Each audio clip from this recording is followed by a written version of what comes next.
ਥੜਾ ਸਿਆਸਤਦਾਨ ਮੈਂ ਤੁਹਾਡਾ ਮੇਜ਼ਬਾਨ ਅਹਿਮਦ ਲਤੀਫ ਤੇ ਅੱਜ ਅਸੀਂ ਗੱਲ ਕਰਾਂਗੇ ਅਕਮਲ ਸ਼ਹਿਜ਼ਾਦ ਘੁੰਮਣ ਨਾਲ ਮੀਡੀਆ ਮੰਡੀ ਦੀ ਗੱਲ ਕਰਾਂਗੇ ਜੀ। ਮੀਡੀਆ ਮੰਡੀ ਹੈ ਤੇ ਇਹ ਮੰਡੀ ਕੀ ਕਰ ਰਹੀ ਹੈ? ਅੱਜ ਕੱਲ੍ਹ ਤਾਂ ਵੈਸੇ ਸਾਰੇ ਹੀ ਬਿਜ਼ਨਸ ਹੈਗੇ ਨੇ, ਵਾਰ ਬਿਜ਼ਨਸ ਹੈਗਾ, ਹਿਊਮਨ ਰਾਈਟਸ ਬਿਜ਼ਨਸ ਹੈਗਾ ਹੈ, ਔਰ ਇਹ ਸਾਰਾ ਸਿਲਸਿਲਾ ਚਲਦਿਆਂ ਈਵਨ ਜਿਹੜਾ ਇਹ ਭੀਖ ਮੰਗਣ ਵਾਲੇ ਲੋਕ ਮੰਗਤੇ ਉਹ ਵੀ ਇੱਕ ਧੰਦਾ ਕਰਦੇ ਨੇ, ਔਰ ਇਹ ਬੜਾ ਲੰਮਾ ਧੰਦਾ ਹੈ। ਅਤੇ ਇਸ ਧੰਦੇ ਵਿੱਚ ਤੁਸੀਂ ਇੱਕ ਸੰਜੀਦਗੀ ਨਾਲ ਡਿਜੀਟਲ ਮੀਡੀਆ ਜਿਹੜਾ ਉਹ ਵੀ ਲੈ ਕੇ ਆਏ ਹੋ, ਅਤੇ ਇਹ ਸਾਰੀਆਂ ਚੀਜ਼ਾਂ ਜਿਹੜੀਆਂ ਜ਼ਾਹਿਰ ਹੈ ਮੰਨੇ ਪਰਮੰਨੇ ਬਰਾਡਕਾਸਟਰ ਹੈਗੋ, ਤੁਸੀਂ ਤਹਿਕੀਕ ਕਰਦੇ ਹੋ, ਕਹਾਣੀ ਸੋਹਣੀ ਲਿਖਦੇ ਹੋ, ਇਹ ਸਾਰਾ ਸਿਲਸਿਲਾ ਚੱਲਦਾ ਰਹੇਗਾ। ਲੇਕਿਨ ਇਹ ਜਿਹੜਾ ਆਲਮੀ ਤੌਰ 'ਤੇ ਇਹ ਜਿਹੜਾ ਧੰਦਾ ਹੈ, ਹਰ ਤਰ੍ਹਾਂ ਦਾ ਧੰਦਾ, ਇਸ ਧੰਦੇ ਨੂੰ ਕਿਸ ਤਰ੍ਹਾਂ ਦੇਖਦੇ ਹੋ ਤੁਸੀਂ ਪਏ? ਔਰ ਕਿਆ ਇਹ ਜਿਹੜਾ ਕਹਿੰਦੇ ਲੋਕ ਮੀਡੀਆ ਮੁੱਕ ਗਿਆ, ਕਿਆ ਮੀਡੀਆ ਮੁੱਕ ਗਿਆ ਜਾਂ ਮੀਡੀਆ ਫੈਲ ਗਿਆ? ਅਹਿਮਦ ਸਾਹਿਬ, ਬਹੁਤ ਸ਼ੁਕਰੀਆ ਤੁਸੀਂ ਅੱਜ ਆਪਣੇ ਇਸ ਪ੍ਰੋਗਰਾਮ ਦੇ ਵਿੱਚ ਆਪਣੇ ਲੋਕਾਂ ਨਾਲ ਗੱਲਬਾਤ ਕਰਨ ਦਾ ਮੌਕਾ ਦਿੱਤਾ। ਵੇਖੋ, ਦੋ ਤੁਸੀਂ ਤੁਹਾਡੇ ਇਬਤਦਾਈ ਜਿਹੜੀ ਗੁਫ਼ਤਗੂ ਸੀ ਉਹਦੇ ਵਿੱਚ ਦੋ ਪਹਿਲੂ ਸਨ ਕਿ ਇੱਕ ਤਾਂ ਆਲਮੀ ਸਤ੍ਹਾ 'ਤੇ ਜਿਹੜੀ ਸਿਆਸਤ ਦੀ ਸੂਰਤ ਹਾਲ ਹੈ ਉਹ ਕੀ ਹੈ, ਔਰ ਦੂਸਰਾ ਇਹ ਕਿ ਕਿਆ ਮੀਡੀਆ ख़त्म ਹੋ ਗਿਆ। ਅਸਲ ਗੱਲ ਇਹ ਵੀ ਕਿ ਪਹਿਲੀ ਗੱਲ ਕਰ ਲਈਏ ਕਿ ਵੇਖੋ ਬੇਸਿਕਲੀ ਮੀਡੀਆ ਹੀ ਸ਼ੇਪਿੰਗ ਕਰਦਾ ਹੈ, ਫਰੇਮਿੰਗ ਕਰਦਾ ਹੈ ਕਿਸੇ ਖਾਸ ਪਰਸੈਪਸ਼ਨ ਦੀ, ਔਰ ਉਹਨੂੰ ਹੀ ਅੱਗੇ ਲੈ ਕੇ ਚੱਲਦਾ ਹੈ।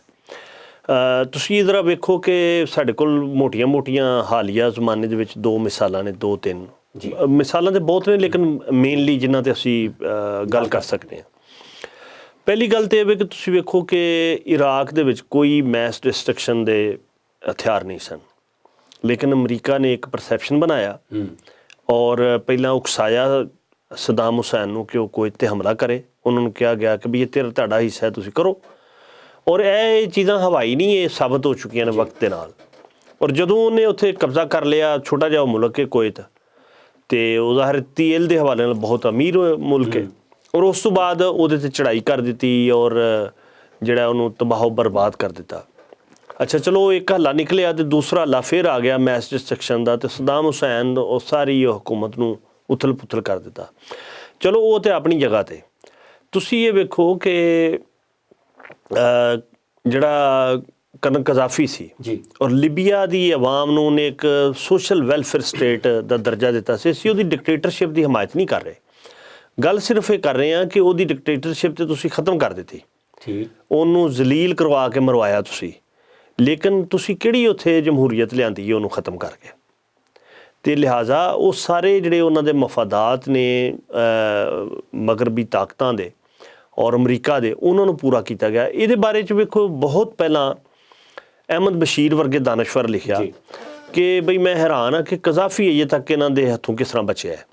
ਅਤੇ ਬਾਅਦ 'ਚ ਉਹਨਾਂ ਦੀ ਗੱਲ ਇਹ ਸਾਬਤ ਹੋ ਗਈ ਕਿ ਉਹ ਬਚਿਆ ਨਹੀਂ ਸੀ ਅਤੇ ਨਾ ਉਹਨਾਂ ਬਚਿਆ ਰਹਿਣ ਦਿੱਤਾ। ਅੱਛਾ, ਸਾਡੀ ਸੂਰਤ ਹਾਲ ਮੀਡੀਆ ਦੀ ਇਹ ਵੇ ਕਿ ਇੱਥੇ ਇੱਕ ਬੜੇ ਮਾਰੂਫ ਸਾਡੇ ਤਜਜ਼ੀਆਕਾਰ ਨੇ, ਐਂਕਰ ਨੇ, ਔਰ ਬੜੀ ਵੱਡੇ ਇਨਫਲੂਐਂਸਰ ਨੇ ਜਵੇਦ ਚੌਧਰੀ ਸਾਹਿਬ। ਉਹਨਾਂ ਦਾ ਤੁਸੀਂ ਹਿਸਾਬ ਲਾਓ ਕਿ ਕੋਈ ਉਹਨਾਂ ਤਹਿਕੀਕ ਨਹੀਂ ਕੀਤੀ, ਕੋਈ ਉਹਨਾਂ ਰਿਸਰਚ ਨਹੀਂ ਕੀਤੀ, ਯਾਨੀ ਜੋ ਉਹਨਾਂ ਨੂੰ ਜਿਹੜਾ ਇੰਟਰਨੈਸ਼ਨਲ ਸਤ੍ਹਾ 'ਤੇ ਉਹ ਪ੍ਰੋਪੇਗੈਂਡਾ ਹੋ ਰਿਹਾ ਸੀ, ਉਹਨਾਂ ਜਿਹੜੇ ਰਿਸਰਚਰ ਰੱਖੇ ਨੇ, ਜੋ ਉਹਨਾਂ ਨੂੰ ਮੈਂ ਤਾਂ ਸੁਣਿਆ ਕਿ ਜੋ ਲਿਖ ਕੇ ਦਿੰਦੇ ਨੇ ਉਹਨੂੰ ਪੜ੍ਹਦੇ ਵੀ ਕੋਈ ਨਹੀਂ, ਉਂਝ ਹੀ ਠੇਲ ਦਿੰਦੇ। ਅੱਛਾ, ਉਹ ਇਸ ਤਰ੍ਹਾਂ ਵੀ ਸਾਬਤ ਹੁੰਦਾ ਹੈ ਕਿ ਉਹਦੇ ਵਿੱਚ ਬੇਸ਼ੁਮਾਰ ਟੈਕਨੀਕਲ ਗਲਤੀਆਂ ਹੁੰਦੀਆਂ ਨੇ। ਬਸ ਮੈਂ ਇੱਕ ਮਿਸਾਲ ਦਿਆਂ कि उन्होंने एक लिखा है कि जी बड़े गुलाम अली खां की पाकिस्तान में कदर नहीं की गई, तो वो इंडिया में चले गए, तो वहाँ नेहरू उनका सितार लेके चलते थे उनके पीछे पीछे। अच्छा, हालांकि तुसी खुद मौसीकी नूं जानने वाले हो कि सितार जिहड़ा है वो मुख्तलिफ सुरां नूं जिहड़ा है वो कंट्रोल करदा है और मुख्तलिफ साउंड्स कढ सकदा है। अच्छा, तानपुरा जिहड़ा हुंदा ਉਹਦੀ भी शक्ल ਇੱਕੋ ਜਿਹੀ ਹੁੰਦੀ है, बिल्कुल, ਉਹ लेकिन सुर मेनटेन करदा है, बिल्कुल। ਤੇ अच्छा, ਜਵੇਦ ਚੌਧਰੀ ਨੂੰ ਚੁੱਕੇ ਪਤਾ ਹੀ ਨਹੀਂ ਸੀ ਤੇ ਉਹਨੇ ਸਿਤਾਰ, ਹਾਲਾਂਕਿ ਬੜੇ ਗੁਲਾਮ ਅਲੀ ਖਾਨ ਦਾ ਸਿਤਾਰ ਨਾਲ ਤਾਲੁਕ ਹੀ ਕੋਈ ਨਹੀਂ, ਇਲਾਕਾ ਹੀ ਕੋਈ ਨਹੀਂ, ਹਾਂ ਬਿਲਕੁਲ, ਯਾਨੀ ਉਹ ਸਿਤਾਰ ਸੁਣ ਸਕਦੇ ਨੇ, ਉਹਨਾਂ ਦਾ ਜ਼ੌਕ ਹੋ ਸਕਦਾ ਹੈ, ਸਿਤਾਰ ਤੇ ਰਾਗ ਵਜਾਏ ਜਾ ਸਕਦੇ ਨੇ, ਲੇਕਿਨ ਤਾਨਪੁਰੇ ਦੇ ਤੁਸੀਂ ਨਹੀਂ ਵਜਾ ਸਕਦੇ। ਜੋ ਹੋ ਸਕਦਾ ਉਹਨਾਂ ਕਿਤੇ ਫੋਟੋ ਵੇਖੀ ਹੋਏ ਜਾਂ ਉਹਨਾਂ ਵੈਸੇ ਸੁਣੀ ਸੁਣਾਈ ਗੱਲ ਅੱਗੇ ਠੇਲ ਦਿੱਤੀ। ਇਸੇ ਤਰ੍ਹਾਂ ਹੀ ਉਹਨਾਂ ਕਰਨ ਕਜ਼ਾਫੀ ਜਾਂ ਲੀਬੀਆ ਦੇ ਹਵਾਲੇ ਨਾਲ ਉਹਨੂੰ ਇੱਕ ਜ਼ਾਲਿਮ ਜਾਬਿਰ ਔਰ ਜੋ ਵੀ ਸਭ ਉਹਦੀ ਜੋ ਉਹਨੇ ਉੱਥੇ ਬਿਹਤਰੀ ਕੀਤੀ, ਜੋ ਉਹਨੇ ਲੀਬੀਆ ਦੀ ਆਵਾਮ ਲਈ ਕੀਤਾ, ਮਸਲਨ ਉੱਥੇ ਜਿਹੜਾ ਮੇਰੇ ਇੱਕ ਚਾਚਾ ਉੱਥੇ ਆਪਣੀ ਜਵਾਨੀ 'ਚ ਰਹੇ ਨੇ ਰਿਆਜ਼ ਘੁੰਮਣ ਸਾਹਿਬ, ਤੇ ਉਹਨਾਂ ਕਿਹਾ ਕਿ ਉੱਥੇ ਹਰ ਬੰਦਾ ਇੱਕ ਤਾਂ ਉਹਨੂੰ ਫੌਜੀ ਟ੍ਰੇਨਿੰਗ ਲਾਜ਼ਮੀ, ਠੀਕ, ਬੱਚਿਆਂ ਨੂੰ ਸਕੂਲ ਦੇ ਵਿੱਚ ਦੁੱਧ ਉਹਨਾਂ ਨੂੰ ਉੱਥੇ ਉਹਨਾਂ ਦੀ ਲੋਕਲ ਕੋ ਆਪਣੀ ਉਹਨਾਂ ਪੈਪਸੀ ਬਣਾਈ ਹੈ ਜਾਂ ਬਰਗਰ ਮਿਲਿਆ ਜਾਂਦਾ, ਬੱਚਿਆਂ ਨੂੰ ਪਿਕ ਐਂਡ ਡ੍ਰੌਪ ਦਿੱਤਾ ਜਾਂਦਾ, ਔਰ ਹਰ ਬੰਦੇ ਨੂੰ ਫੌਜ ਜੋ ਵੈਲਫੇਅਰ ਸਟੇਟ ਹੁੰਦੀ ਹੈ ਜੀ, ਤੇ ਉਹ ਉੱਥੋਂ ਰਿਟਾਇਰਡ ਹੁੰਦਾ ਤੇ ਉਹਨੂੰ ਇੱਕ ਅੱਧਾ ਮਰਬਾ ਜ਼ਮੀਨ ਦਿੰਦੇ ਨੇ, ਮਰਸੀਡੀਜ਼ ਗੱਡੀ ਹੁੰਦੇ ਨੇ, ਤੇ ਉਹ ਜੰਗਲਾਂ 'ਚ ਰਹਿਣ ਵਾਲੇ ਲੋਕ ਸਨ, ਤੇ ਉਹਨਾਂ ਨੂੰ ਉਹਨਾਂ ਟਰੱਕਾਂ 'ਚ ਭਰ ਕੇ ਸ਼ਹਿਰਾਂ ਦੇ ਵਿੱਚ ਆਬਾਦ ਕੀਤਾ, ਪਾਣੀ ਦਾ ਬੰਦੋਬਸਤ ਕੀਤਾ ਜ਼ਮੀਨ ਦੀ ਜ਼ਰਖੇਜ਼ੀ ਵਾਸਤੇ। ਅੱਛਾ, ਫਿਰ ਇਹ ਵੇ ਕਿ ਜੋ ਬੰਦਾ ਲਿਬੀਅਨ ਉਹ ਸਕਾਲਰਸ਼ਿਪ ਲਏ ਕਿਤੇ ਇੰਟਰਨੈਸ਼ਨਲੀ ਤੇ ਉਹ ਪੜ੍ਹਨ ਜਾਏ, ਉਹ ਸਕਾਲਰਸ਼ਿਪ ਉਹਨੂੰ ਲਿਬੀਆ ਦੀ ਹਕੂਮਤ ਦੇਗੀ, ਯਾਨੀ ਉਹ ਸਿਰਫ ਬਾਹਰ ਦਾਖਲਾ ਲੈ ਲੇ ਤੇ ਉਹਨੂੰ ਪੇ ਜਿਹੜੀ ਹੈ ਉਹ ਲਿਬੀਆ ਦੀ ਗਵਰਨਮੈਂਟ ਕਰੇਗੀ। ਅੱਛਾ, ਮੈਂ ਸਿਰਫ ਮੁਖਤਸਰ ਗੱਲ ਮੁਕਾਉਂਦੇ ਆ ਕਿ ਤੁਸੀਂ ਵੇਖੋ ਕਿ ਜਿਹੜਾ ਇੱਕ ਐਨਾਲਿਸਿਸ ਕਰਨ ਵਾਲਾ ਹੁੰਦਾ ਹੈ, ਜਿਹੜਾ ਉਹ ਐਨਾਲਿਟੀਕਲ ਅਪਰੋਚ ਦੇ ਨਾਲ ਦੋਨੋਂ ਸੂਰਤਾਂ ਵਿਖਾ ਕੇ ਤੇ ਫਿਰ ਤੁਹਾਡੇ ਸਾਹਮਣੇ ਇੱਕ ਆਪਣਾ ਤਜਜ਼ੀਆ ਦਿੰਦਾ, ਕਨਕਲੂਜਨ ਦਿੰਦਾ, ਤੇ ਉਹ ਮੈਂ ਪਰਸੈਪਸ਼ਨ ਦੀ ਗੱਲ ਕਰ ਰਿਹਾ, ਤੇ ਉਹ ਮੀਡੀਆ ਜਿਹੜਾ ਉਹਦੇ ਵਿੱਚ ਉਹ ਆਪਣੀ ਮਰਜ਼ੀ ਦੇ ਇੰਟਰਨੈਸ਼ਨਲੀ ਵੀ ਔਰ ਮੁਲਕੀ ਸਤਹ ਤੇ ਵੀ ਪਰਸੈਪਸ਼ਨ ਬਣਾਏ ਜਾਂਦੇ ਨੇ। ਅੱਛਾ, ਦੂਸਰੀ ਹੁਣ ਗੱਲ ਕਰਨੀ ਹੈ ਕਿ ਕਿਆ ਮੀਡੀਆ ਮੁੱਕ ਗਿਆ? ਬਿਲਕੁਲ ਨਹੀਂ। ਜਿਸ ਤਰ੍ਹਾਂ ਲੋਕ ਰੇਡੀਓ, ਕਿਸੇ ਬੰਦੇ ਨੂੰ ਪਤਾ ਚੱਲੇ ਨਾ ਕਿ ਫਲਾਣਾ ਬੰਦਾ ਰੇਡੀਓ 'ਚ ਕੰਮ ਕਰਦਾ ਹੈ, ਤੁਸੀਂ ਜਿਵੇਂ ਕਰਦੇ ਹੋ ਮੈਂ ਕਰਨਾ ਜਾਂ ਕੋਈ ਹੋਰ ਕਰਦਾ, ਤੇ ਉਹਨੂੰ ਕਹਿੰਦੇ ਜੀ ਰੇਡੀਓ ਇਹ ਵੀ ਸੁਣਿਆ ਜਾਂਦਾ, ਹਾਂ, ਇਹ ਸਵਾਲ ਨਹੀਂ ਕਰਦਾ। ਹਾਂਜੀ, ਫਿਰ ਉਹਦੀ ਮੈਂ ਮਿਸਾਲ ਇਹ ਦੇਣਾ ਕਿ ਮੈਂ ਇੱਕ ਵਾਰੀ ਸਾਡੇ ਦੋਸਤ ਨੇ ਲਾਹੌਰ, ਰਾਣਾ ਨਵੀਜ਼ ਸਾਹਿਬ ਸੀਨੀਅਰ ਜਰਨਲਿਸਟ ਨੇ, ਸਾਦੀਆ ਕੁਰੈਸ਼ੀ ਦੇ ਮੀਆਂ ਨੇ ਜਿਹੜੀ ਕਾਲਮਿਸਟ ਨੇ ਸਾਦੀਆ ਕੁਰੈਸ਼ੀ, ਤੇ ਉਹ ਅਸੀਂ ਉੱਥੇ ਲਾਮਾ ਇਕਬਾਲ ਟਾਊਨ ਵਾਕ ਕਰ ਰਹੇ ਸਾਂ। ਅੱਛਾ, ਮੈਂ ਹੋਰ ਵੀ ਗੱਲ ਕਰਨਾ ਚਾਹੁੰਦਾ, ਇਹ ਗੱਲ ਤੁਸੀਂ ਠੀਕ ਕੀਤੀ ਹੈ।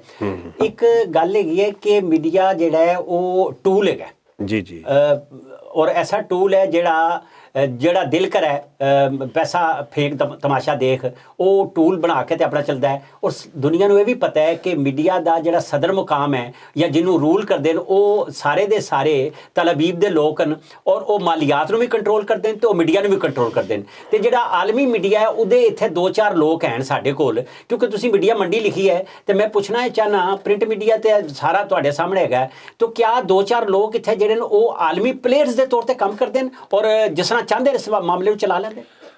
ਅਸਲ ਗੱਲ ਇਹ ਵੇ ਕਿ ਜਿਹੜਾ ਕਿਸੇ ਬੰਦੇ ਨੂੰ ਇਸਤੇਮਾਲ ਕਰਨਾ ਹੁੰਦਾ ਨਾ, ਜਾਂ ਪ੍ਰੋਪੋਗੰਡਾ ਦੀ ਮਸ਼ੀਨਰੀ ਹੈ ਉਹ ਕਿਸ ਤਰ੍ਹਾਂ ਕੰਮ ਕਰਦੀ ਹੈ। ਵੇਖੋ, ਪ੍ਰੋਪੋਗੰਡਾ ਹੈ ਹੀ ਨਹੀਂ ਜਿਹਦੇ ਵਿੱਚ ਤੁਹਾਨੂੰ ਪਤਾ ਚੱਲ ਜੇ ਕਿ ਇਹ ਤਾਂ ਪ੍ਰੋਪੋਗੰਡਾ ਹੈ ਜੀ। ਉਹ ਤੁਹਾਡੇ ਨਾਲ ਕੰਮ ਇੰਜ ਕਰਦੇ ਨੇ ਕਿ ਜਿਸ ਤਰ੍ਹਾਂ ਉਹ ਤੁਹਾਡਾ ਹੀ ਕੰਮ ਕਰ ਰਹੇ ਨੇ। ਠੀਕ, ਮਸਲਨ ਫਰਜ਼ ਕਰੋ ਕੋਈ ਕਹਿੰਦਾ ਜੀ ਇਸਲਾਮ ਦੀ ਅਜ਼ਮਤ ਨੂੰ ਫਲਾਣਾ ਨੁਕਸਾਨ ਪਹੁੰਚਾ ਰਿਹਾ, ਪਾਕਿਸਤਾਨ ਦੀ ਅਜ਼ਮਤ ਨੂੰ ਫਲਾਣਾ ਨੁਕਸਾਨ ਪਹੁੰਚਾ ਰਿਹਾ। ਅੱਛਾ, ਤੁਸੀਂ ਡੈਮੇਜ ਤੇ ਕਰ ਰਹੇ ਹੋ ਕਿਸੇ ਦੀ ਇੱਜ਼ਤ ਨੂੰ, ਲੇਕਿਨ ਨਾ ਕਿਹਦਾ ਲੈ ਰਹੇ ਹੋ?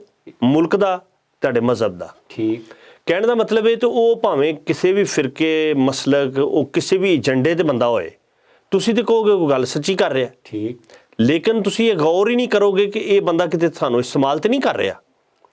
ਸੋ ਕਹਿਣ ਦਾ ਮਤਲਬ ਇਹ ਵੀ ਕਿ ਉਹ ਪਲੇਅਰਸ ਨੂੰ ਪਹਿਚਾਨਣਾ ਇਹ ਬੜਾ ਮੁਸ਼ਕਿਲ ਹੈ। ਠੀਕ, ਕਿ ਉਹ ਕੌਣ ਹੈ। ਅੱਛਾ, ਉਹ ਜਿਸ ਤਰ੍ਹਾਂ ਇੱਕ ਸੂਰਤੁਨ ਨਾਸ ਹੈ ਨਾ ਜੀ, ਤੇ ਉਹਦੇ ਵਿੱਚ ਇਹ ਕਿ ਉਹ ਜਿਹੜੀ ਸੂਰਤੁਨ ਨਾਸ ਕਿ ਮੈਂ ਪਨਾਹ ਮੰਗਣਾ ਸ਼ੈਤਾਨ ਔਰ ਇਨਸਾਨਾਂ ਕੋਲੋਂ ਜਿਹੜੇ ਉਹਦੀ ਸ਼ਕਲ 'ਚ ਨੇ। ਸੋ ਕਹਿਣ ਦਾ ਮਤਲਬ ਇਹ ਵੇ ਕਿ ਜਿਹੜੇ ਸਾਡੇ ਜਰਨਲਿਸਟ, ਜਿਹੜੇ ਤੁਸੀਂ ਇੰਟਰਨੈਸ਼ਨਲ ਪਲੇਅਰਸ ਦੀ ਗੱਲ ਕੀਤੀ ਹੈ, ਉਹ ਬਾਜ਼ ਔਕਾਤ ਜਿਹੜੇ ਬੰਦੇ ਤੇ ਸਾਨੂੰ ਸ਼ੱਕ ਹੁੰਦਾ ਉਹ ਹੁੰਦਾ ਹੀ ਨਹੀਂ ਇੰਟਰਨੈਸ਼ਨਲ ਪਲੇਅਰ ਜਾਂ ਕਿਸੇ ਖਾਸ ਕੁਵਤ ਦਾ ਪਲੇਅਰ, ਤੇ ਜਿਹਦੇ ਤੇ ਸਾਨੂੰ ਸ਼ੱਕ ਨਹੀਂ ਹੁੰਦਾ ਉਹਦਾ ਪਲੇਅਰ ਹੁੰਦਾ। ਠੀਕ, ਤੇ ਉਹ ਜਿਹੜੇ ਤੁਸੀਂ ਖੁਦ ਬਿਹਤਰ ਸਮਝਦੇ ਹੋ, ਤੁਹਾਨੂੰ ਖੁਦ ਬਾਬਾ ਦੇ ਲਕਬ ਤੋਂ ਯਾਦ ਕੀਤਾ ਜਾਂਦਾ ਕਿ ਜਿਹੜੇ ਲੋਕੀ ਇਸਤੇਮਾਲ ਹੁੰਦੇ ਨੇ ਜਾਂ ਕਰਦੇ ਨੇ, ਠੀਕ, ਉਹ ਅਗਰ ਪਤਾ ਚੱਲ ਜੇ ਤੇ ਫਿਰ ਉਹ ਤੇ ਫੇਲ ਹੋ ਗਏ, ਫਿਰ ਉਹ ਖਿਲਾੜੀ ਨਹੀਂ ਰਹਿੰਦੇ। ਉਹਨਾਂ ਦੀ ਕਾਮਯਾਬੀ ਹੀ ਇਹ ਵੇ ਕਿ ਉਹਨਾਂ ਦਾ ਪਤਾ ਨਹੀਂ ਚੱਲਦਾ ਕਿ ਉਹ ਇੰਟਰਨੈਸ਼ਨਲ ਪਲੇਅਰ ਨੇ ਔਰ ਲੋਕਾਂ ਨੂੰ ਉਹ ਪਲੇ ਕਰਵਾ ਰਹੇ ਨੇ। ਇਹਦਾ ਮਤਲਬ ਇਹ ਹੋਇਆ ਕਿ ਉਹ ਬੜੇ ਸਲੀਕੇ ਨਾਲ, ਬੜਾ ਸੋਚ ਵਿਚਾਰ ਕਰਕੇ ਕੰਮ ਕਰਦੇ ਨੇ। ਹੁਣ ਅਸੀਂ ਥੋੜਾ ਸਾਰਾ ਆਮਨੇ ਆ ਮੀਡੀਆ ਮੰਡੀ ਜਿਹੜੀ ਸਾਡੇ ਇੱਥੇ ਹੈ, ਕਿਆ ਮੀਡੀਆ ਦੇ ਮਾਡਲ ਨੂੰ ਤਬਦੀਲ ਕਰਨਾ ਪਵੇਗਾ? ਮਾਡਲ ਤੇ ਤਬਦੀਲ ਹੋ ਗਿਆ ਮੀਡੀਆ ਦਾ, ਔਰ ਰਵਾਇਤੀ ਮੀਡੀਆ ਜਿਹੜਾ ਹੈ ਉਹ ਅੱਜ ਸਾਡੇ ਵਜ਼ੀਰ ਇਤਲਾਤ ਵੀ, ਬਾਕੀ ਸਾਰੇ ਵੀ ਲੋਕ ਕਹਿੰਦੇ ਨੇ ਕਿ ਇਹ ਠੇਕਾ ਲਿਆ ਔਰ ਕਿਆ ਯਤੀਮ ਖਾਨਾ ਹੈ ਖੋਲਿਆ ਅਸੀਂ। ਡਮੀ ਜਿਹੜਾ ਬਿਜ਼ਨਸ ਹੈ ਡਮੀਆਂ ਦਾ, ਔਰ ਇਤਨਾ ਵੱਡਾ ਬਿਜ਼ਨਸ ਹੈ, ਡੇਲੀ ਦੀ ਦਿਹਾੜੀ ਲੱਗਦੀ ਹੈ ਲੱਖਾਂ ਦੀ, 20 ਦੀ, ਕਰੋੜ ਦੀ, ਔਰ ਉਹ ਮੀਡੀਆ ਪਾਇਆ ਜਾਂਦਾ ਹੈ, ਐਡਵਾਂਸ ਪੈਸੇ ਦੇ ਦਿੱਤੇ ਜਾਂਦੇ ਨੇ, ਔਰ ਇਸ ਸਤ੍ਹਾ ਤੇ ਗੱਲ ਹੁੰਦੀ ਹੈ। ਤੁਸੀਂ ਕੀ ਸਮਝਦੇ ਹੋ ਪਏ ਕਿ ਇਹਨੂੰ ਬਿਲਕੁਲ ਓਪਨ ਕਰ ਦੇਣਾ ਚਾਹੀਦਾ ਹੈ, ਜਾਂ ਇਹ ਜਿਹੜੀ ਜ਼ਕਾਤ ਖਰਾਤ ਵਾਲਾ ਕੰਮ ਹੈ ਜਾਂ ਸਰਕਾਰ ਦੇ ਜਿਹੜੇ ਇਸ਼ਤਿਹਾਰ ਨੇ ਇਹ ਮੁੱਕ ਜਾਣੇ ਚਾਹੀਦੇ ਨੇ, ਜਾਂ ਇਹਦਾ ਕੋਈ ਹੋਰ ਮੈਕੈਨਿਜ਼ਮ ਹੋਣਾ ਚਾਹੀਦਾ? ਅੱਛਾ ਵੇਖੋ, ਇਹ ਅਜੀਬੋ ਗਰੀਬ ਗੱਲ ਹੈ ਕਿ ਆਰਮ ਨਿਜ਼ਾਮੀ ਮਰਹੂਮ ਪਾਕਿਸਤਾਨ ਦੇ ਬੜੇ ਵੱਡੇ ਜਰਨਲਿਸਟ ਹਨ ਔਰ ਬੜੇ ਸਾਬੁਰ ਰਾਏ ਔਰ ਮੋਜ਼ਸ ਜਰਨਲਿਸਟ ਹਨ। ਅੱਛਾ, ਉਹ ਕਹਿੰਦੇ ਸਨ ਕਿ ਜੀ ਵਜ਼ਾਰਤ ਇਤਲਾਤ ਦੀ ਕੀ ਲੋੜ ਹੈ, ਠੀਕ, ਇਹ ਤਾਂ ਹੋਣੀ ਨਹੀਂ ਚਾਹੀਦੀ। ਲੇਕਿਨ ਵਜ਼ੀਰ ਇਤਲਾਤ ਵੀ ਬਣੇ ਸਨ, ਖੁਦ ਉਹ ਨਿਗਰਾਨ ਵਜ਼ੀਰ ਇਤਲਾਤ ਬਣ ਗਏ। ਅੱਛਾ, ਇਹ ਕੋਈ ਮੂੰਹ ਜ਼ਬਾਨੀ ਗੱਲ ਨਹੀਂ, ਇਹ ਲਿਖੀ ਪੜੀ ਗੱਲ ਹੈ, ਉਹਨਾਂ ਖੁਦ ਆਪਣੇ ਇੱਕ ਇੰਟਰਵਿਊ 'ਚ ਕਿਹਾ, ਕੌਮੀ ਡਾਈਜੈਸਟ ਵਿੱਚ ਇੰਟਰਵਿਊ ਸੁਣਿਆ।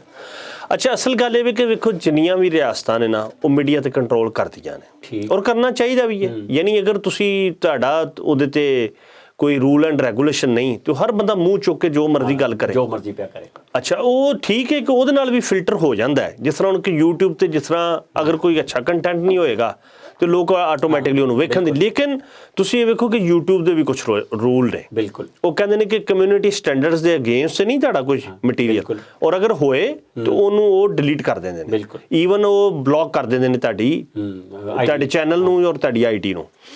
ਅੱਛਾ, ਦੂਸਰੀ ਗੱਲ ਇਹ ਵੇ ਕਿ ਇਹ ਤੇ ਗੱਲ ਬਿਲਕੁਲ 100% ਦਰੁਸਤ ਹੈ ਕਿ ਡਮੀਆਂ ਹੈ ਨੇ, ਔਰ ਮੈਂ ਖੁਦ ਕਹਿਣਾ ਕਿ ਜਿੰਨੀ ਤਾਦਾਦ ਇਹਨਾਂ ਲਿਖੀ ਹੁੰਦੀ ਉੱਤੇ ਤੁਸੀਂ ਅਗਰ ਪਤਾ ਕਰੋ ਤੇ ਇੱਕ ਕੋ ਨਹੀਂ ਹੁੰਦੀ। ਬਿਲਕੁਲ ਨਹੀਂ ਛਪਦੇ। ਔਰ ਮੈਂ ਅਖਬਾਰ ਦੀ ਮਾਰਕੀਟ ਵੀ ਗਿਆ, ਠੀਕ, ਮੈਂ ਉੱਥੋਂ ਦੇ ਲੋਕਾਂ ਨੂੰ ਮਿਲਿਆ, ਮੈਂ ਪਤਾ ਕੀਤਾ, ਅਖਬਾਰਾਂ ਦੇ ਦਫ਼ਤਰਾਂ 'ਚ ਫੋਨ ਕੀਤਾ। ਯਾਨੀ ਇੱਕ ਲਾਹੌਰ ਦੀ ਮਾਰਕੀਟ 'ਚ ਅਖਬਾਰ ਹੈ ਹੀ ਨਹੀਂ, ਲੇਕਿਨ ਤੁਸੀਂ ਉਹਦੇ ਨਾਂ 'ਤੇ ਇਸ਼ਤਿਹਾਰ ਲੈ ਰਹੇ ਹੋ। ਅੱਛਾ, ਇਹ ਡਿਸਓਨੈਸਟੀ ਹੈ। ਤੁਸੀਂ ਨਾ ਇਮਾਨਦਾਰੀ ਦਾ ਲੈ ਰਹੇ ਹੋ ਲੇਕਿਨ ਤੁਸੀਂ ਖੁਦ ਬੇਈਮਾਨੀ ਕਰ ਰਹੇ ਹੋ। ਅੱਛਾ, ਦੂਸਰੀ ਗੱਲ ਇਹ ਵੀ ਕਿ ਫਿਰ ਤੁਸੀਂ ਉਹਦੇ ਲੈਂਦੇ ਹੋ। ਮੈਂ ਉਹਦੀਆਂ 2-3 ਤੁਹਾਨੂੰ ਮਿਸਾਲਾਂ ਦੇਣਾ। ਜਿਵੇਂ ਜਨਰਲ ਜ਼ਿਆ ਦੇ ਆਖਰੀ ਦੌਰ ਦੇ ਵਿੱਚ ਉਹ ਇੱਕ ਬੈਨਲ ਸੂਬਾਈ ਰਾਬਤੇ ਦੇ ਵਜ਼ੀਰ ਬਣੇ ਸਨ, ਮੁਸਤਫਾ ਸਾਦਿਕ। ਔਰ ਤੁਹਾਨੂੰ ਆਪਣੀ ਗੱਲ ਦੱਸਾਂ ਕਿ ਇਹ ਸਾਡੇ ਜਿਹੜੇ ਸਾਬਰ ਸ਼ਾਕਰ ਸਾਹਿਬ ਨੇ ਇਹ ਉਹਨਾਂ ਦੇ ਦਾਮਾਦ ਨੇ, ਮਾਸ਼ਾਅੱਲਾ। ਤੇ ਮੁਸਤਫਾ ਸਾਦਿਕ ਸਾਹਿਬ ਦਾ ਜਿਹੜਾ ਉਹ ਅਖਬਾਰ ਸੀ ਉਹਨੂੰ ਪਤਾ ਨਹੀਂ ਕੋਈ ਆਮ ਬੰਦਾ ਜਾਣਦਾ ਸੀ ਕਿ ਨਹੀਂ ਸੀ ਜਾਣਦਾ। ਉਹ ਜਿਹੜੀ ਤਹਿਰੀਕ ਸੀ ਨਾ ਆਪਣਾ ਤਹਿਰੀਕੇ ਮੁਸਤਫਾ, ਉਹਦੇ ਚੋਂ ਬੜਾ ਵੱਡਾ ਅਖਬਾਰ ਬਣਿਆ ਸੀ ਵਫਾਕ। ਜੀ ਜੀ। ਤੇ ਫਿਰ ਉਸ ਤੋਂ ਬਾਅਦ ਜ਼ਾਹਿਰ ਹੈ ਫਿਰ ਡਮੀ ਹੋ ਗਿਆ। ਫਿਰ ਦੁਬਾਰਾ ਹਜ਼ਰਤ ਜਿਹੜੇ ਸਨ ਨਾ ਆਪਣਾ ਲਗਾਰੀ ਸਾਹਿਬ, ਉਹਨਾਂ ਨੇ ਉਹਨਾਂ ਸਾਰਿਆਂ ਨੂੰ ਪੈਸੇ ਦਿੱਤੇ। ਇਹ ਮੇਰੇ ਕੋਲ ਰਿਕਾਰਡ ਮੌਜੂਦ ਹੈ ਸਾਰਾ। ਉਹਨਾਂ ਸਾਰਿਆਂ ਨੂੰ ਉਹਨਾਂ ਆਖਿਆ ਜੀ ਅਸੀਂ ਮਰ ਗਏ ਹਾਂ, ਅਸੀਂ ਦਿਵਾਲੀਆ ਹੋ ਗਏ, ਸਾਨੂੰ ਖਿਲਾਉਣ ਵਾਸਤੇ ਜਿਸ ਤਰ੍ਹਾਂ ਦਿਵਾਲੀਆ ਬੈਂਕ ਨੂੰ ਪੈਸੇ ਦਿੱਤੇ ਜਾਣੇ, ਸਾਡੀ ਮਦਦ ਕਰੋ। ਉਹਨਾਂ ਫਿਰ ਮਦਦ ਕੀਤੀ, ਫਿਰ ਉਹ ਥੋੜੇ ਸਾਰੇ ਚੱਲੇ, ਫਿਰ ਉਹ ਲੰਮੇ ਪੈ ਗਏ। ਜਿਨ੍ਹਾਂ ਨੂੰ ਹਰਾਮਖੋਰੀ ਦੀ ਆਦਤ ਪੈ ਜਾਣ ਡਮੀਆਂ 'ਚ ਪੈਸੇ ਲੈਣ ਦੀ, ਉਹ ਫਿਰ ਅਖਬਾਰ ਨਹੀਂ ਬਣਾਉਂਦੇ। ਜੀ, ਤੁਸੀਂ ਇਹ ਵੇਖੋ ਨਾ ਕਿ ਮੈਨੂੰ ਇੱਕ ਅਖਬਾਰੀ ਐਡੀਟਰ ਨੇ ਦੱਸਿਆ, ਮੁਲਾਜ਼ਮ ਐਡੀਟਰ ਨੇ, ਉਹਨੇ ਕਿਹਾ ਵੇਖੋ ਜਿਹੜਾ ਅਖਬਾਰ ਛਾਪਣਾ ਹੈ ਨਾ ਉਹ ਬੇਸਿਕਲੀ ਤੁਹਾਨੂੰ ਮਹਿੰਗਾ ਪੈਂਦਾ ਹੈ। ਠੀਕ, ਕਿਉਂਕਿ ਜਿੰਨੀ ਉਹਦੀ ਪ੍ਰਿੰਟਿੰਗ, ਸਿਆਹੀ, ਉਹਦਾ ਅਮਲਾ, ਇਹ ਉਹ ਸਟਾਫ ਤੁਹਾਨੂੰ ਚਾਹੀਦਾ ਨਾ, ਅਖਬਾਰ ਛਾਪਣਾ ਤੁਹਾਨੂੰ ਮਹਿੰਗਾ ਪੈਂਦਾ ਹੈ। ਯਾਨੀ ਜਿੰਨੀ ਉਹਦੀ ਤੁਸੀਂ ਫਰਜ਼ ਕਰੋ 20 ਰੁਪਏ ਦਾ ਅਖਬਾਰ ਹੈ ਤੇ ਉਹਦੀ ਕਾਸਟ ਹੋ ਸਕਦਾ 30 ਰੁਪਏ ਜਾਂ 25 ਰੁਪਏ ਹੁੰਦੀ ਹੋਏ, ਜਾਂ 22 ਵੀ ਹੋਏ ਤੇ ਤੁਹਾਨੂੰ ਘਾਟੇ 'ਚ।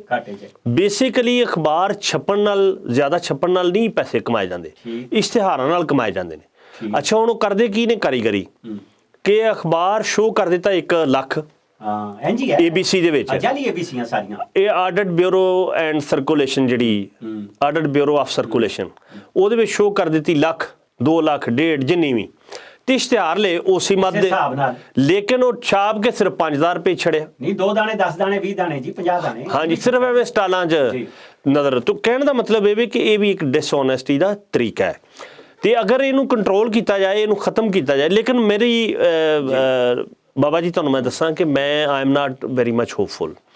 ਉਹਦੀ ਵਜ੍ਹਾ ਇਹ ਵੇ ਕਿ ਤੁਸੀਂ ਵੇਖੋ ਨਾ ਕਿ ਜਿਸ ਤਰ੍ਹਾਂ ਜਦੋਂ ਕੋਈ ਨਵੀਂ ਸਿਆਸੀ ਪਾਰਟੀ ਇਮਰਜ ਹੁੰਦੀ, ਜਦੋਂ ਮਾਰਸ਼ਲ ਲਾਵਾਂ ਹੁੰਦੀਆਂ ਨੇ ਤੇ ਉਹ ਬੰਦੇ ਤਿਆਰ ਹੁੰਦੇ ਨੇ ਜੀ ਮੈਨੂੰ ਖਿਦਮਤ ਦਾ ਮੌਕਾ ਦਿਓ, ਮੈਂ ਕਰਨਾ। ਹਰ ਬੰਦਾ ਤੇ ਅਖਬਾਰ ਵੀ ਇਸ ਤਰ੍ਹਾਂ ਹੁੰਦੇ ਨੇ ਜੀ ਸਾਨੂੰ ਮੌਕਾ ਦਿਓ, ਅਸੀਂ ਕਰਨੇ ਆ।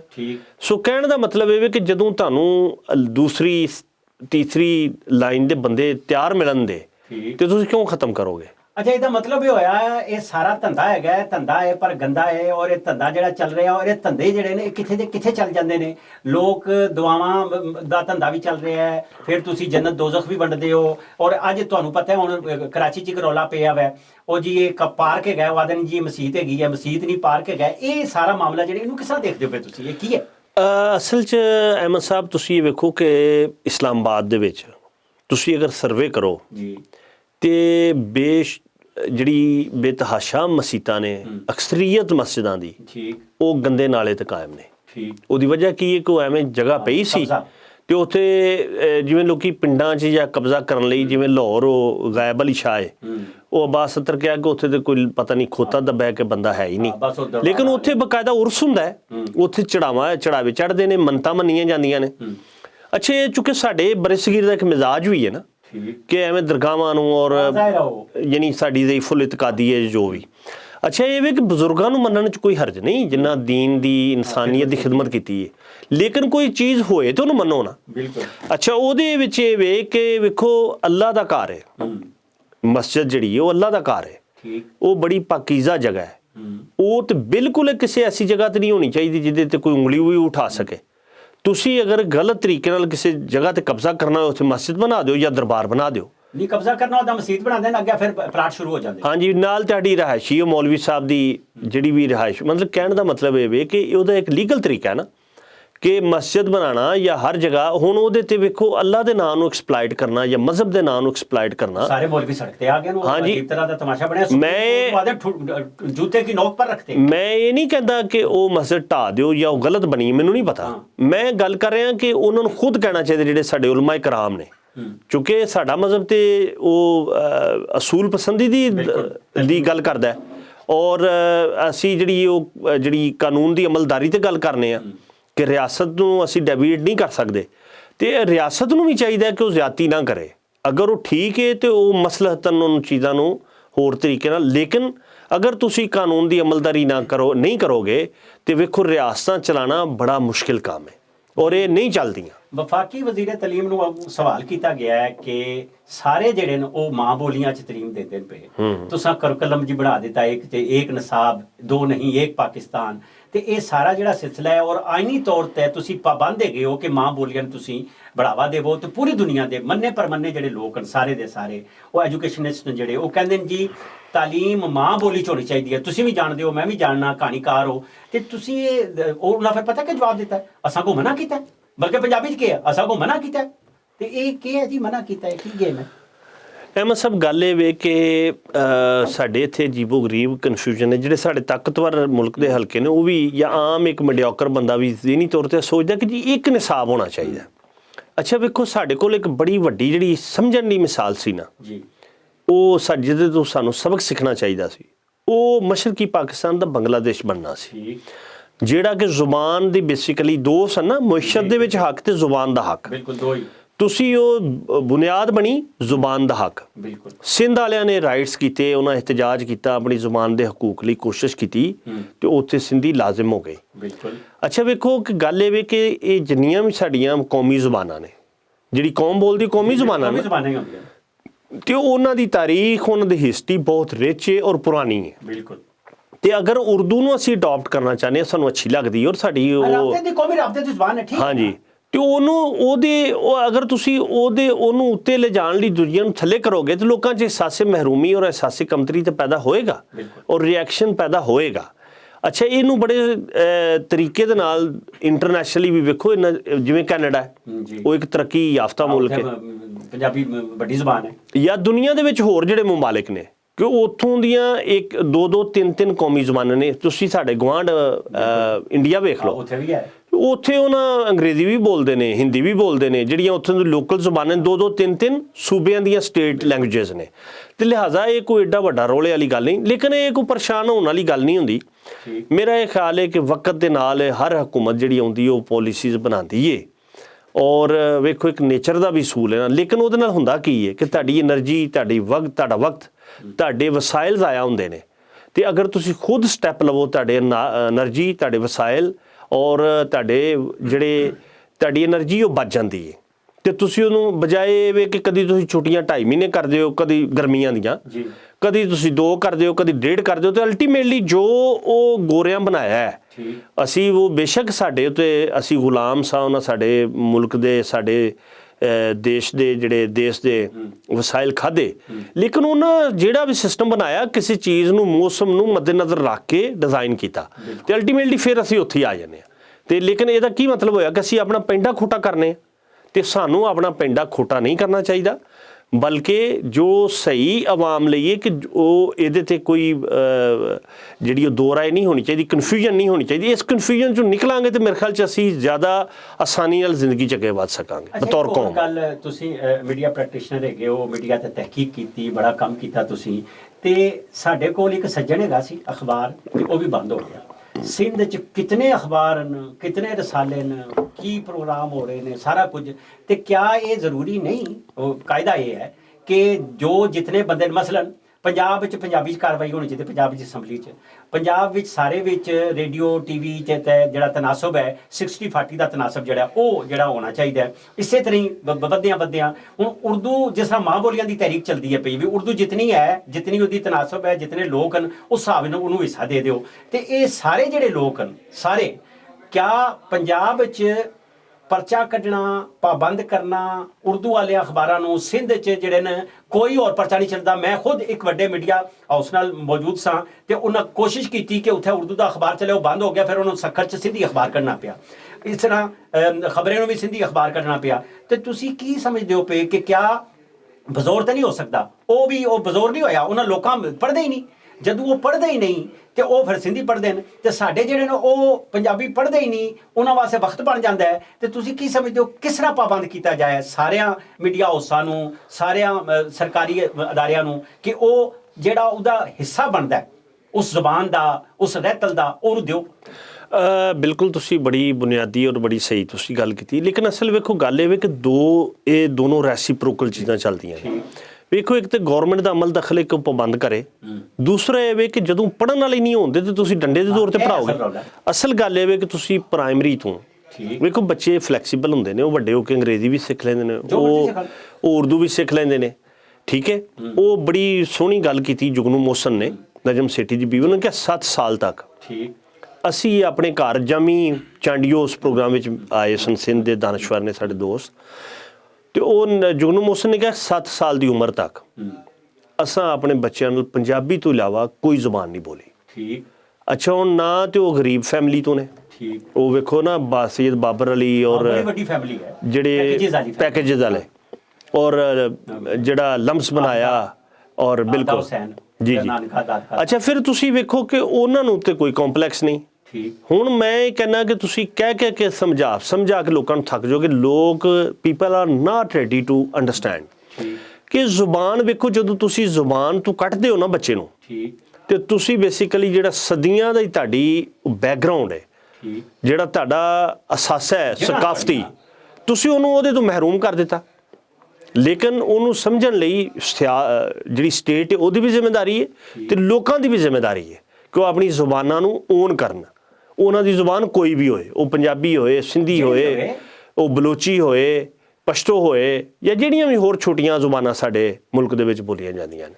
ਇਹਦਾ ਮਤਲਬ ਇਹ ਹੋਇਆ ਕਿ ਸਾਨੂੰ ਬੜੇ ਪੈਮਾਨੇ ਤੇ ਰਲ ਕੇ ਸਿਰ ਜੋੜ ਕੇ ਬਹਿਣਾ ਪਵੇਗਾ ਤਾਂ ਜੇ ਜ਼ਿੰਮੇਵਾਰੀ ਤੁਹਾਡੀ ਬਣਦੀ ਹੈ ਕਿ ਜ਼ੁਬਾਨਾਂ ਮਰਨ ਨਾ, ਅਦਬ ਮਰੇ ਨਾ। ਤੇ ਹੁਣ ਅਦਬ ਵਾਲੇ ਪਾਸੇ ਥੋੜਾ ਜਿਹਾ ਜਾਣੇ ਆ, ਔਰ ਬੜੇ ਵੱਡੇ ਅਦਾਰੇ ਖੁੱਲੇ ਨੇ, ਔਰ ਮੇਰਾ ਯਤੀਮ ਖਾਨੇ ਨੇ ਉਹ ਸਾਰੇ ਦੇ ਸਾਰੇ, ਬਾਬੇ ਬੁੱਢੇ ਉੱਥੇ ਰੱਖੇ ਨੇ, ਲਾਹੌਰ ਵੀ ਰੱਖੇ, ਇਸਲਾਮਾਬਾਦ ਵੀ ਰੱਖੇ ਸਾਰੇ, ਔਰ ਇਹ ਅਦੀਬਾਂ ਸ਼ਾਇਰਾਂ ਵਾਸਤੇ ਕੁਝ ਨਹੀਂ ਕਰ ਸਕੇ। ਤੇ ਤੁਹਾਡੀ ਪੰਜਾਬੀ ਕਹਾਣੀ ਵੀ ਮੌਜੂਦ ਹੈ, ਬਾਕੀ ਤਹਿਕੀਕ ਵੀ ਮੌਜੂਦ ਹੈ, ਉਰਦੂ ਵੀ ਮੌਜੂਦ ਹੈ। ਇਹ ਸਾਰੀਆਂ ਚੀਜ਼ਾਂ ਤੁਸੀਂ ਦੇਖਦੇ ਹੋ ਪਏ। ਤੇ ਇਹ ਜਿਹੜੇ ਅਦਾਰੇ ਨੇ, ਮਤਲਬ ਅਕਾਦਮੀ ਅਦਬੀਆਤ ਪਾਕਿਸਤਾਨ ਹੈ, ਲਾਹੌਰ, ਇੱਥੇ ਉੱਥੇ ਬੜੇ ਤਹਿਕੀਕਾਤ ਵਾਲੇ ਅਦਾਰੇ, ਇਹ ਮਹਿਜ਼ ਵੱਡੇ ਅਦੀਬਾਂ ਸ਼ਾਇਰਾਂ ਨੂੰ ਉਹਨਾਂ ਵਾਸਤੇ ਜ਼ਕਾਤ ਖਰਾਜ ਦੀ ਕੋਈ ਥਾਂ ਰੱਖੀ ਹੈ, ਜਾਂ ਕੋਈ ਅਦੀਬਾਂ ਸ਼ਾਇਰਾਂ ਦਾ ਕੋਈ ਕੰਮ ਨਹੀਂ ਕਰਦੇ?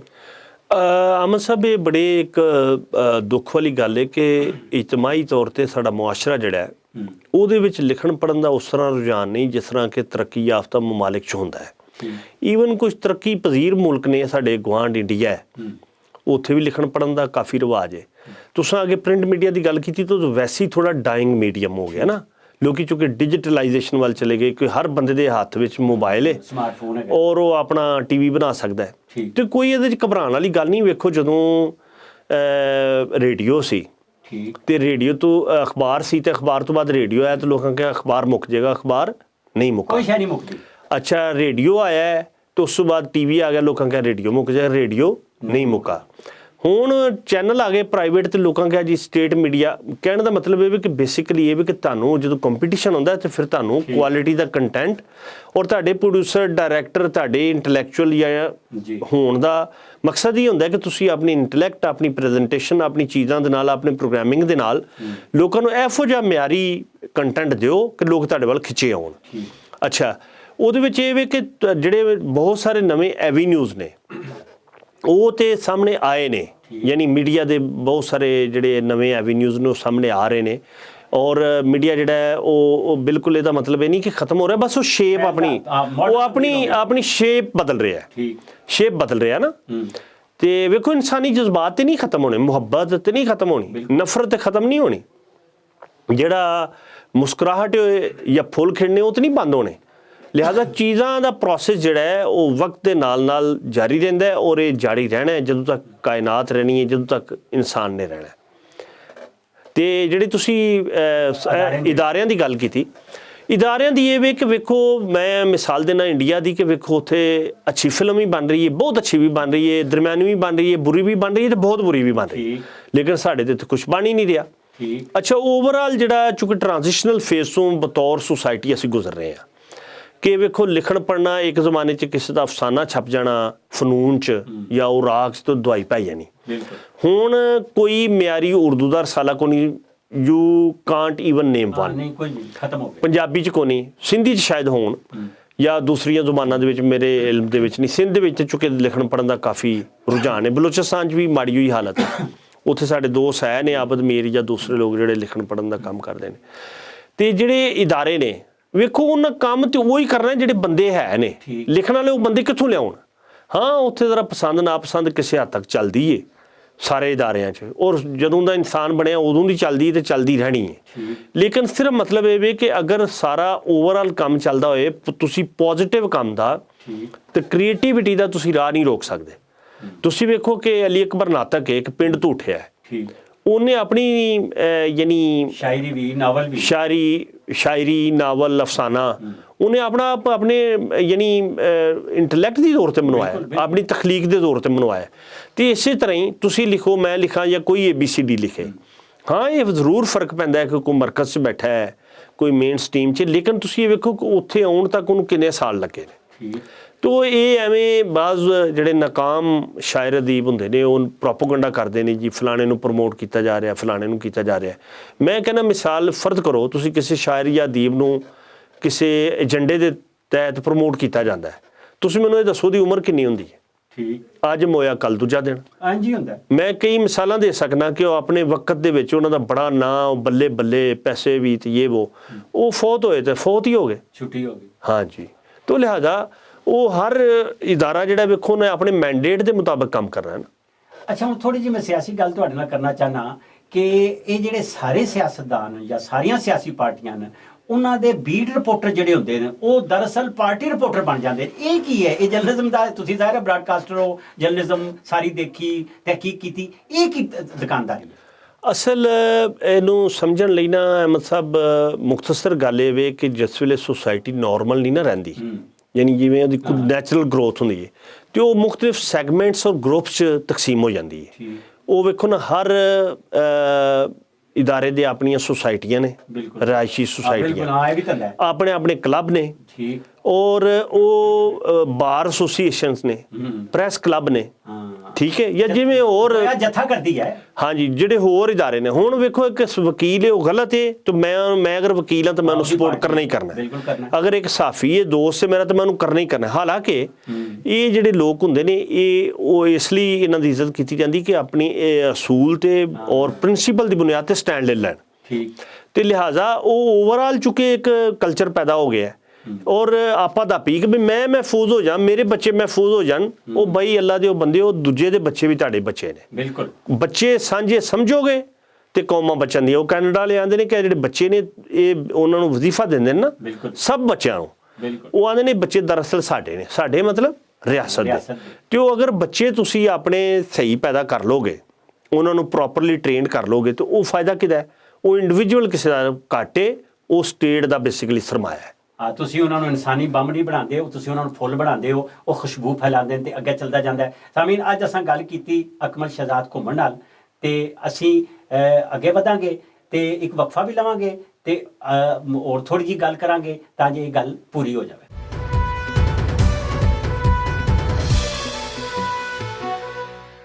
ਜੀ, ਕੁਝ ਗੱਲਾਂ ਕੀਤੀਆਂ ਅਸੀਂ, ਲੇਕਿਨ ਹੁਣ ਮੈਂ ਚਾਹੁੰਦਾ ਵਾਂ ਤੁਹਾਡਾ ਜਿਹੜਾ ਆਪਣਾ ਪ੍ਰੋਫਾਈਲ ਹੈ, ਆਪਣਾ ਜਿਹੜਾ ਕੈਰੀਅਰ ਹੈ, ਉਹ ਹੈ ਤੁਹਾਡਾ ਕੈਰੀਅਰ ਬਰਾਡਕਾਸਟਰ ਦਾ, ਕਹਾਣੀਕਾਰ ਦਾ, ਪ੍ਰੋਡਿਊਸਰ ਦਾ। ਤੁਸੀਂ ਬਾਕਾਇਦਾ ਪੜ੍ਹਿਆ, ਜਿਹਨੂੰ ਕਹਿੰਦੇ ਪੜ੍ਹ ਕੇ ਆਏ ਹੋ ਇਸ ਪਾਸੇ, ਤੇ ਇਹ ਜਿਹੜਾ ਪੜ੍ਹਨ ਲਿਖਣ ਦਾ ਕੰਮ ਹੈ, ਔਰ ਸਾਡੇ ਇੱਥੇ ਜਿਹੜਾ ਚੱਲ ਰਿਹਾ ਵੈ, ਮਸਲਨ ਸਾਡੀਆਂ ਯੂਨੀਵਰਸਿਟੀਆਂ ਨੇ, ਬਾਕੀ ਤਹਿਕੀਕਾਤ ਹੈ, ਜਾਂ ਆਪਣੇ ਤੌਰ 'ਤੇ ਉਸਤਾਦੀ ਸ਼ਾਗਿਰਦੀ ਹੈ, ਇਹ ਕਿਸ ਤਰ੍ਹਾਂ ਚੱਲਦਾ ਪਿਆ ਸਾਡੇ ਇੱਥੇ? ਕਿਆ ਇਹਦੇ ਵਾਸਤੇ ਕੋਈ ਇਮਕਾਨਾਤ ਮੌਜੂਦ ਹਨ? ਔਰ ਕਿਆ ਅਸੀਂ ਕੋਈ ਆਪਣੇ ਬੱਚਿਆਂ ਨੂੰ, ਅਸੀਂ ਢੇਰ ਲੱਗਿਆ, ਸਾਡੇ ਭੇਡ ਚਾਲ ਵੀ ਹੁੰਦੀ ਹੈ ਨਾ, ਕੰਪਿਊਟਰ ਦੇ ਬੰਦੇ ਆਉਣ ਲੱਗੇ ਤੇ ਕੰਪਿਊਟਰ ਆਉਣ ਲੱਗੇ ਨੇ, MBBS ਵਾਲੇ ਆਉਣ ਲੱਗੇ, ਡੈਂਟਿਸਟ ਆਉਣ ਲੱਗੇ ਨੇ, IT ਦੇ ਐਕਸਪਰਟ ਆਉਣ ਲੱਗੇ, ਜਰਨਲਿਸਟ ਆਉਣ ਲੱਗੇ ਨੇ। ਹੁਣ ਸਾਰੇ ਹੀ ਇਹ ਜਿਹੜੇ ਭੇਡ ਚਾਲ ਕੰਮ ਹੈ, ਇਹਨੂੰ ਰੋਕਣ ਵਾਸਤੇ ਕੀ ਕੀਤਾ ਜਾਵੇ? ਤੇ ਤੁਸੀਂ ਜ਼ਾਹਿਰ ਹੈ ਨਵੇਂ ਜਿਹੜੇ ਕੁੜੀਆਂ ਮੁੰਡੇ ਨੇ ਉਹਨਾਂ ਨੂੰ ਕੀ ਮਸ਼ਵਰਾ ਦਿਓਗੇ? ਵੇਖੋ, ਦੋ ਗੱਲਾਂ ਨੇ। ਇੱਕ ਤੇ ਇਹ ਕਿ ਜਿਸ ਤਰ੍ਹਾਂ ਇੱਕ ਜੜੀ ਬੂਟੀਆਂ ਹੁੰਦੀਆਂ ਨਾ, ਤੇ ਉਹਨਾਂ ਦੀ ਗਰੋਥ ਨੈਚੁਰਲੀ ਹੋਣੀ ਹੁੰਦੀ ਹੈ। ਠੀਕ। ਤੇ ਉਹ ਜਿਵੇਂ ਤਾਰੜ ਸਾਹਿਬ ਨੇ, ਮੁਸੰਸਰ ਹੁਸੈਨ ਤਾਰੜ ਨੇ ਇੱਕ ਪ੍ਰੋਗਰਾਮ 'ਚ ਕਿਹਾ, ਉਹਨਾਂ ਕਿਹਾ ਕਿ ਮੈਂ ਪਾਰਕ 'ਚ ਸੈਰ ਕਰਦਾ ਸਾਂ, ਤੇ ਮੈਂ ਕਹਿੰਦਾ ਹਾਂ ਯਾਰ, ਇਹ ਜਿਹੜੀਆਂ ਬੂਟੀਆਂ, ਜੜੀ ਬੂਟੀਆਂ ਨੇ, ਕੋਈ ਜੰਗਲੀ, ਇਹਨਾਂ ਦਾ ਕੀ ਫਾਇਦਾ ਇਹਨਾਂ ਦੇ ਹੋਣ ਦਾ? ਤੇ ਉਹਨੇ ਕਿਹਾ ਸਾਲ ਦੇ ਵਿੱਚ ਇੱਕ ਵਾਰੀ ਉਹਨਾਂ 'ਤੇ ਐਸਾ ਮੌਸਮ ਆਉਂਦਾ ਹੈ ਕਿ ਉਹ ਸਾਰੀ ਕਸਰ ਸਾਲ ਦੀ ਪੂਰੀ ਕਰ ਦਿੰਦੀਆਂ ਨੇ। ਲੇਕਿਨ ਇਹ ਗੱਲ ਤਾਂ ਹੋ ਗਈ ਕਿ ਵੇਖੋ, ਨੇਚਰ ਨੇ ਜਾਂ ਨੈਚੁਰਲੀ ਕੁਝ ਚੀਜ਼ਾਂ ਤੇ ਪੈਦਾ ਹੋਣਾ ਹੈ। ਠੀਕ। ਲੇਕਿਨ ਅਗਰ ਤੁਸੀਂ ਇੱਕ ਪਾਰਕ ਸਜਾਉਂਦੇ ਹੋ, ਬਣਾਉਂਦੇ ਹੋ, ਜਿਵੇਂ ਤੁਹਾਡੇ ਇਸਲਾਮਾਬਾਦ ਮੁਖਤਲਿਫ ਪਾਰਕ ਨੇ, ਲਾਹੌਰ 'ਚ ਬਾਗੇ ਜਨਾਹ ਹੈ, ਕਿ ਉੱਥੇ ਬਕਾਇਦਾ ਮਾਲੀ ਨੇ, ਤੁਸੀਂ ਸਫਾਈ ਕਰਦੇ ਹੋ, ਪੌਦਿਆਂ ਦੀ ਕਾਂਟ ਛਾਂਟ ਕਰਦੇ ਹੋ, ਤੁਸੀਂ ਘਰਾਂ ਲਈ ਮਾਲੀ ਰੱਖੇ ਨੇ। ਜਾਂ ਇੱਥੇ ਕਚਨਾਰ ਪਾਰਕ ਹੈ, ਜਾਂ ਜੈਪਨੀਜ਼ ਪਾਰਕ ਹੈ ਵਗੈਰਾ, ਜਾਂ ਰੋਜ਼ ਐਂਡ ਜਾਸਮਿਨ ਗਾਰਡਨ ਹੈ, ਤੁਸੀਂ ਉਹਨਾਂ ਦੀ ਕਾਂਟ ਛਾਂਟ ਕਰਦੇ ਹੋ, ਤੇ ਤੁਹਾਨੂੰ ਤਰਤੀਬ ਨਾਲ, ਸਲੀਕੇ ਨਾਲ ਚੀਜ਼ਾਂ ਅੱਛੀਆਂ ਲੱਗਦੀਆਂ ਨੇ। ਇਸੇ ਤਰ੍ਹਾਂ ਹੀ ਤੁਸੀਂ ਅਗਰ ਸਲੀਕੇ ਦੇ ਨਾਲ ਵੇਖੋ, ਇੱਕ ਤੇ ਖੁਦ ਗਰੋਥ ਹੈ ਬੱਚਿਆਂ ਦੀ, ਕਿ ਉਧਰੋਂ ਇੱਧਰ ਦੀ ਤਾਲੀਮ ਹਾਸਲ ਕੀਤੀ, ਉੱਧਰ ਦੀ ਹਾਸਲ ਕੀਤੀ, ਤੇ ਅਲਟੀਮੇਟਲੀ ਤੁਸੀਂ ਕਿਤੇ ਨਾ ਕਿਤੇ ਅਪੜ ਗਏ। ਇੱਕ ਇਹ ਵੇ ਕਿ ਜਿਹੜੇ ਇਦਾਰੇ ਨੇ, ਇਹਨਾਂ ਦਾ ਮਕਸਦ ਇਹ ਵੇ ਕਿ ਬਈ ਇਹ ਬਾਕਾਇਦਾ ਬੱਚਿਆਂ ਨੂੰ ਦੱਸਣ ਕਿ ਤੁਸੀਂ ਅੱਛੇ ਇਨਸਾਨ ਬਣਨਾ ਹੈ। ਲੇਕਿਨ ਮੈਂ ਜਿਸ ਤਰ੍ਹਾਂ ਕਿ ਗੱਲ ਕੀਤੀ ਕਿ ਟ੍ਰਾਂਜੀਸ਼ਨਲ ਜਿਹੜਾ ਫੇਜ਼ ਹੈ, ਉਹਦੇ ਵਿੱਚ ਇਹ ਬੜਾ ਮੁਸ਼ਕਿਲ ਹੈ ਇਹ ਜੱਜ ਕਰਨਾ ਕਿ ਬੱਚਿਆਂ ਨੂੰ ਕੀ ਬਣਾਇਆ ਜਾਏ, ਕੀ ਬਣਨ, ਤੇ ਉਹਨਾਂ ਨੂੰ ਕੀ ਕਰਨਾ ਚਾਹੀਦਾ। ਮੇਰੀ ਜ਼ਾਤੀ ਨਜ਼ਰ ਦੇ ਵਿੱਚ ਉਹਨਾਂ ਨੂੰ ਅੱਛਾ ਇਨਸਾਨ ਬਣਨ ਦੀ ਤਾਲੀਮ ਦੇਣੀ ਚਾਹੀਦੀ ਹੈ, ਬਾਕੀ ਉਹ ਸਭ ਕੁਝ ਆਪ ਹੀ ਕਰ ਲੈਂਦਾ। ਇਹਦਾ ਮਤਲਬ ਹੈ ਕਿ ਅਸੀਂ ਬੰਦੇ ਨੂੰ ਬੰਦਾ ਬਣਾਉਣਾ ਹੈ, ਔਰ ਸਾਡੇ ਕੋਲ ਜੋ ਇੱਕ ਧੰਦਾ ਚੱਲਦਾ ਰਿਹਾ ਹੈ ਬੜਾ ਅਰਸਾ, ਕਿ ਅਸੀਂ ਨਫ਼ਰਤ ਬੋਲਦੇ ਰਹੇ ਹਾਂ, ਬੰਦਿਆਂ ਨੂੰ ਬੰਬ ਬਣਾਉਂਦੇ ਰਹੇ ਹਾਂ, ਇਨਸਾਨੀ ਬੰਬ, ਤੇ ਉਸ ਤੋਂ ਬਾਅਦ ਦੀ ਸੂਰਤ ਹਾਲ ਬਣਦੀ ਰਹੀ। ਤੇ ਹੁਣ ਜੰਗ ਨੂੰ ਚੁੱਕਿਆ ਗਿਆ ਹੈ, ਔਰ ਪੂਰੀ ਦੁਨੀਆ ਨੇ ਤੈਅ ਕਰ ਲਿਆ ਕਿ ਜੰਗ ਚੁੱਕਾਂਗੇ ਤੇ ਕੋਈ ਸੂਰਤ ਬਣੇਗੀ, ਤੇ ਇਹ ਗਵਾਦਰ ਤੋਂ ਜਬੂਤੀ ਤੱਕ ਤੇ ਇਹ ਸਾਰੀਆਂ ਚੀਜ਼ਾਂ ਚੱਲਦੀਆਂ ਪਈਆਂ, ਇਹ ਗੱਲਾਂ ਵੀ ਹੁੰਦੀਆਂ ਰਹਿਣਗੀਆਂ। ਤੇ ਮੀਡੀਆ ਆਪਣਾ ਕਿਰਦਾਰ ਅਦਾ ਕਰਦਾ ਰਹੇਗਾ, ਬਾਕੀ ਲੋਕ ਆਪਣਾ ਕਿਰਦਾਰ ਕਰਦੇ ਰਹਣਗੇ। ਅੱਲਾ ਬੇਲੀ, ਰੱਬ ਰੱਖਾ।